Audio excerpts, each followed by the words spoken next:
Maravilhoso. Que lindo, não é? Que beleza esse encontro dos grandes, Pedro e Paulo. Fala pra gente. Esse episódio, ele é marcante, né? Porque Paulo é levado por Barnabé. É um cara pouco lembrado. Mas Barnabé fez toda a diferença na vida de Paulo. Porque esse homem desacreditado vai procurar Pedro e Tiago. Essas pessoas não queriam saber dele.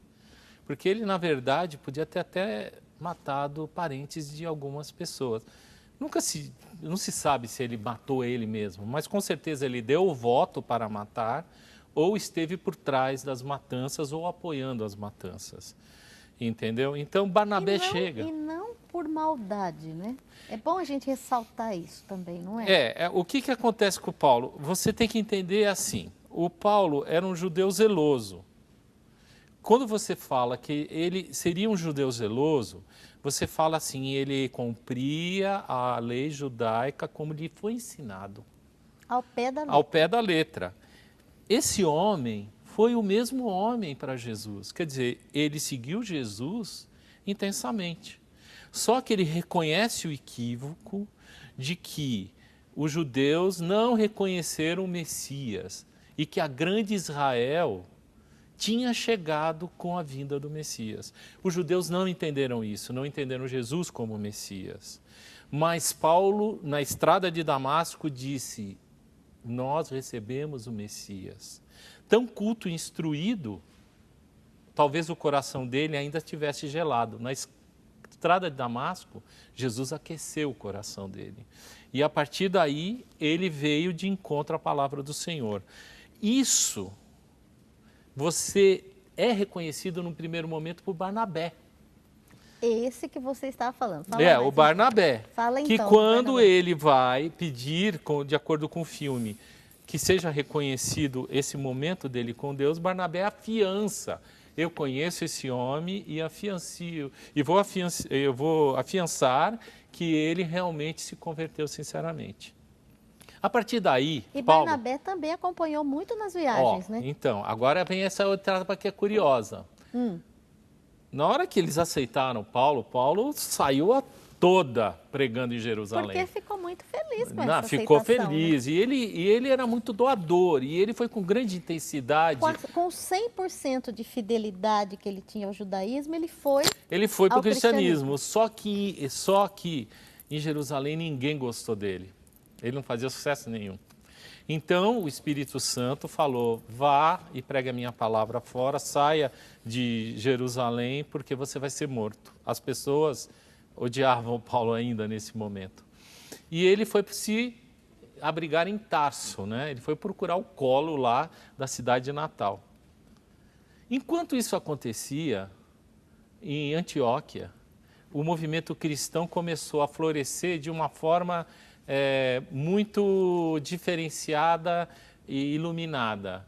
Os gentios, que seriam as pessoas comuns, e os judeus se abraçavam sem diferenças. O que não era nada comum. Do culto do cristianismo,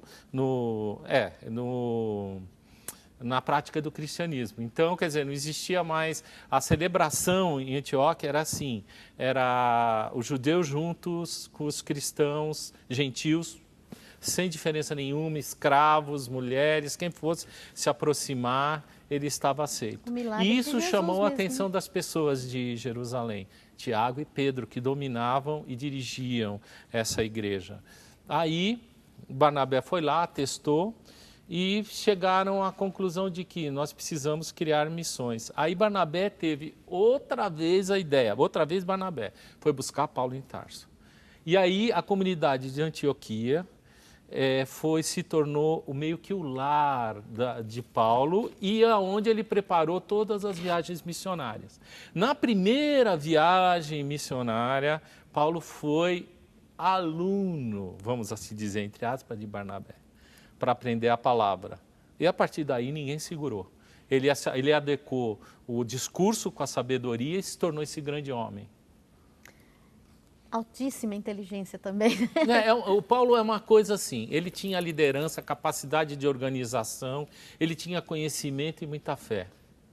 É o que nós vamos ver nesse vídeo, o líder Paulo. Veja só. Pedro, meus irmãos, nascemos todos judeus. Jesus, o Filho de Deus, escolheu nascer entre nós.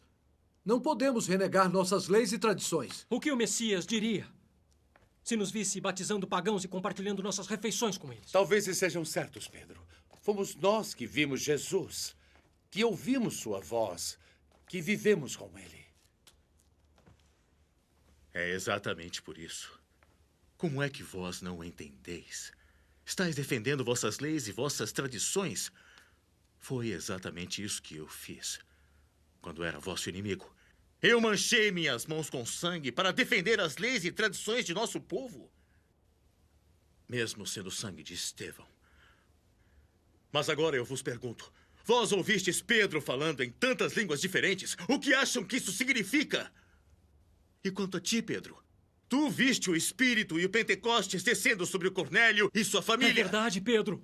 Deus não faz discriminações entre pessoas ou indivíduos. Jesus demoliu todas as barreiras. O que mais poderia ele fazer para que entendêssemos que o único desejo de Deus é aceitar a todos? Cada uma das pessoas em apenas um grupo. Pedro, eu acredito que... Basta. Esse momento é especial, porque se chama de incidente de Antioquia, né? Assim, existiam dois grupos. Os que pregavam o cristianismo universal, que era o que o Paulo fazia, para todos, sem restrições, e os judeus, que nem Tiago, quer dizer, todos eram judeus, né? E os tradicionalistas, Pedro e Tiago, que pregavam que você deveria seguir Jesus, realmente ele era o Messias, mas você devia guardar a lei de Moisés, você devia se circuncisar e devia ter a restrição alimentar. O homem do primeiro século tinha aversão à circuncisão e Paulo sabia disso. Era tido como uma mutilação, não tinha nenhum cientista para explicar nada naquela época. Então, o que aconteceu?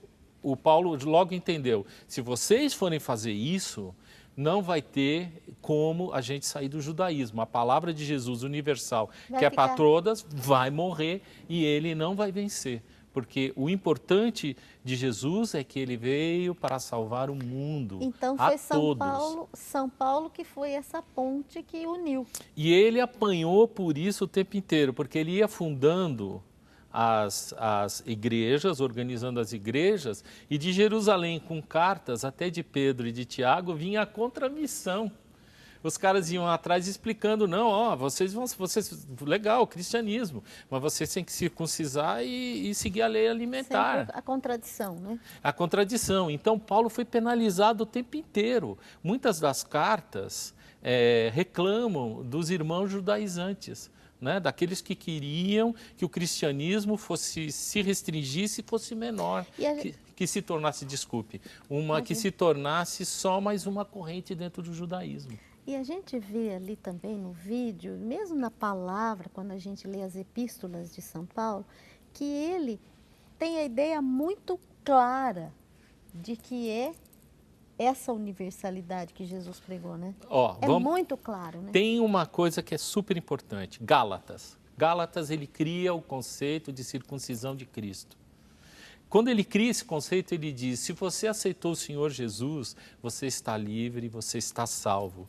Você não precisa de mais nada. Você não precisa de uma marca de pertença. Você não precisa de uma bijuteria. Você não precisa de um tipo de cabelo. Você não precisa de uma roupa. Você não precisa de uma charrete ou um cavalo bom. Você só precisa aceitar Jesus. Só isso que Jesus te pede. Aceitar Jesus significa amar ao seu próximo como a você mesmo.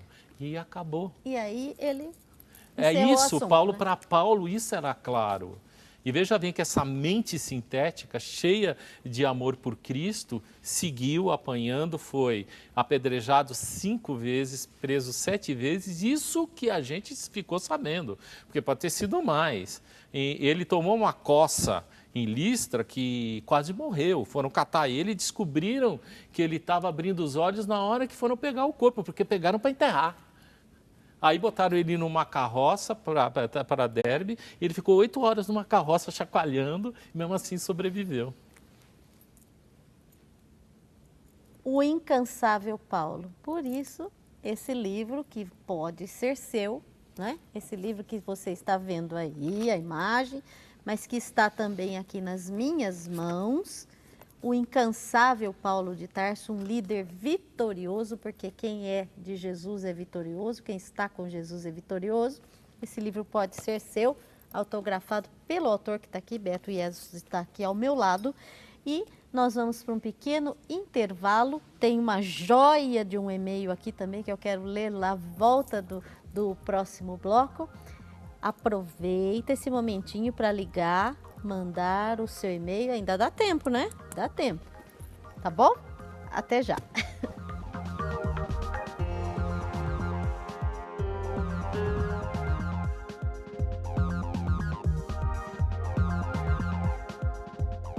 O modelo de evangelização proposto pelo Papa Francisco é de uma igreja mais participativa. Aprenda isso e muito mais na sua Brasil Cristão, no artigo Evangelizar é Preciso, do padre Reginaldo Manzotti.